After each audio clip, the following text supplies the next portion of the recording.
Good evening viewers. आज हम obesity topic मतलब के मोटापा ये वाला टॉपिक लेके आए हैं आपके लिए।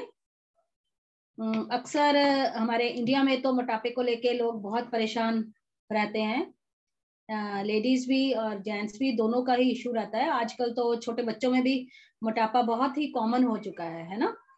तो मोटापे को हम नापते कैसे हैं, पहले तो ये देखते हैं। हम बीएमआई के थ्रू, जैसे वेट और हाइट को भाग करके, वेट डिवाइडेड बाय हाइट, ये करके हम बीएमआई हम मेजर कर सकते हैं। हमारा बीएमआई अगर ज्यादा है तो हमें अपनी एनर्जीज को किल करना है, हमको अपने आप को चेकआउट करना है जिससे हमारा फैट रिड्यूस हो जाए। मोटापे का मीनिंग क्या है कि बॉडी के अंदर फैट इकट्ठा हो जाए। फैट कहाँ कहाँ इकट्ठा हो सकता है? शोल्डर्स की बैक पर, चेस्ट पर, हमारे टम्मी पर, हमारे थाइस पर, हमारे बम्स पर।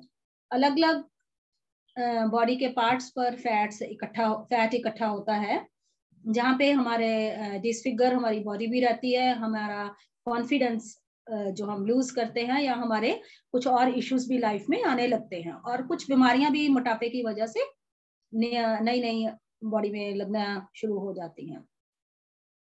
अब हम ये देखते हैं कि मोटापे होने के रीजंस हमारी बॉडी में रहता क्या क्या है। बहुत सारे रीजंस हैं, डिफरेंट डिफरेंट, अपने इंडिविजुअलिटी के ऊपर डिपेंड करता है। जैसे लेडीज में जैसे मैंने ये देखा है कि जब उनको मेंस्ट्रुअल पीरियड्स अपसेट होते हैं, उनकी ब्लीडिंग डिस्टर्ब होती है, बिगेस्ट रीजन। और मीनोपॉजल एज पर जाके कुछ लेडीज अपना मोटापा गेन कर लेती हैं। हार्मोनल इम्बैलेंस जैसे थायराइड का बढ़ जाना या कम हो जाना एक रीजन रहता है।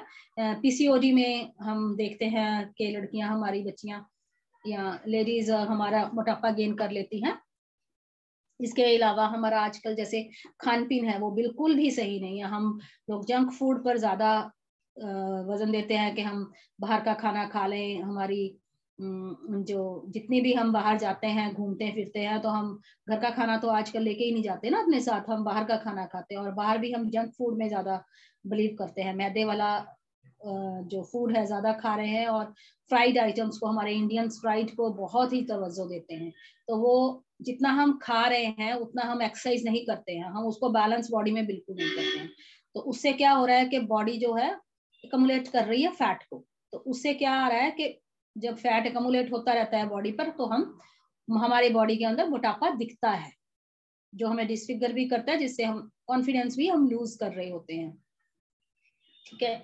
इसके अलावा और भी कुछ रीजंस हैं, जैसे कि जेनेटिक इश्यूज भी हमारे बॉडी के हैं। कई बार क्या होता है कि जेनेटिक इशू होने की वजह से बच्चा बचपन में ही मोटापे को लेता रहता है। उसके कुछ ऑटोइम्यून डिजीजेस की वजह से भी बच्चों को, छोटे बच्चों में हम देखते हैं कि उनका मोटापा बढ़ता जाता है। और इश्यूज भी हैं, जैसे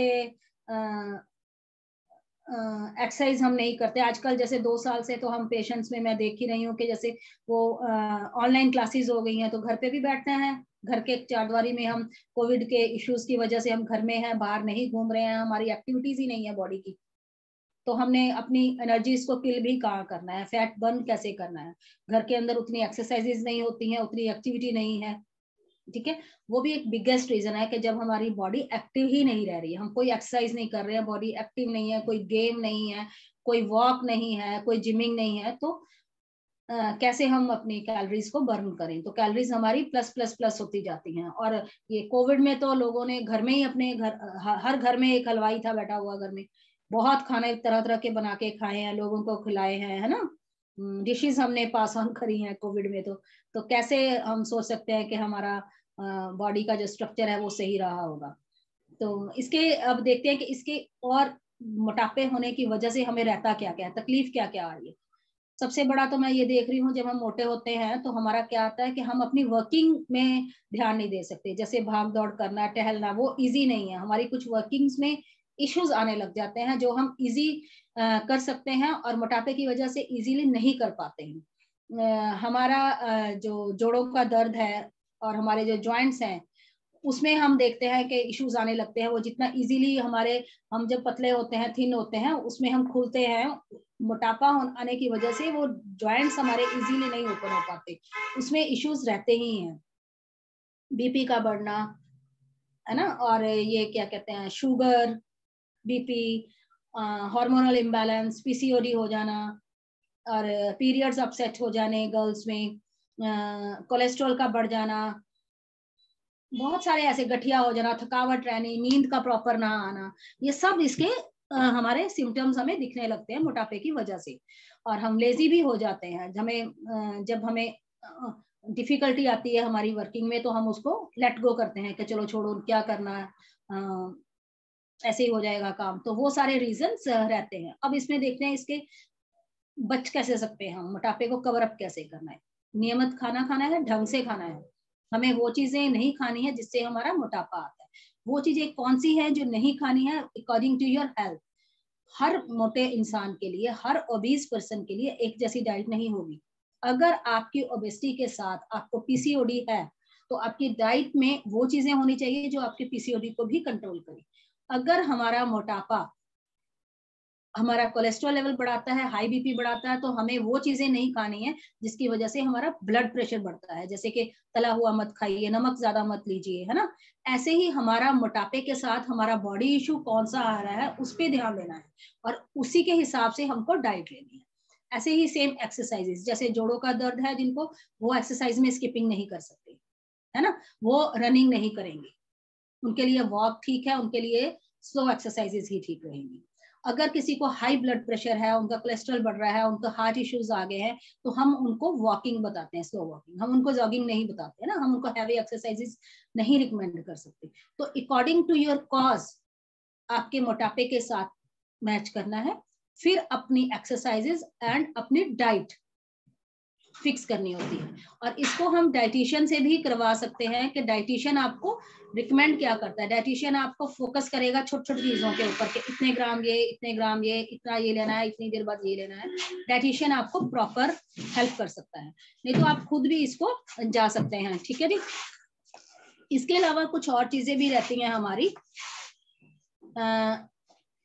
जैसे हमारे जो एल्डर्स हैं घर में, वो बताते हैं नींबू और शहद, चीनी का सेवन कम करना है। चीनी स्टार्च ज्यादा होता है, हमें कार्ब्स और स्टार्च इसका सेवन कम करना होता है। तो हमने नींबू के साथ शहद गर्म पानी में डाल के सुबह हम ले सकते हैं, लेकिन वो लोग मत लें जिनको एसिडिटी ज्यादा होती है। कुछ लोगों को इससे एसिडिटी बिल्कुल नहीं हो रही, लेकिन कईयों को हाइपर एसिडिटी इससे बढ़ती है और इससे वर्टाइगो स्टार्ट होता है। अगर ये डाइट आपको इश्यू करती है तो मत ले। अगर इसमें थोड़ा सा काली मिर्च पिसी हुई डाल लेते हैं और उसके साथ आपको फिर भी सही लगता है तो आप वो भी ऐड ऑन कर सकते हैं। काली मिर्च भी आपको बहुत हेल्प करेगी, आपका डाइजेशन फास्ट करती है और फैट को बर्न करने में हेल्प भी करती है। तो ये 3-4 चीजें हैं। बाकी फ्रूट्स, जूसेस पे आइए, ज्यादा कार्ब्स और स्टार्ची फूड ना लें। और स्टार्च में हम आलू का सेवन, मैं बहुत लोगों को कहती हूँ कि कम करो। आलू को आप बॉयल करके जैसे पराठा खाना, और हम आलू को वैसे भी हम बॉयल करके बहुत सारी वेजिटेबल्स में यूज करते हैं, वो मत कीजिए। इसको या तो भून लीजिए या ऐसे ही काट के, वो फिर भी बॉइल्ड उससे ज्यादा बेहतर रहता है।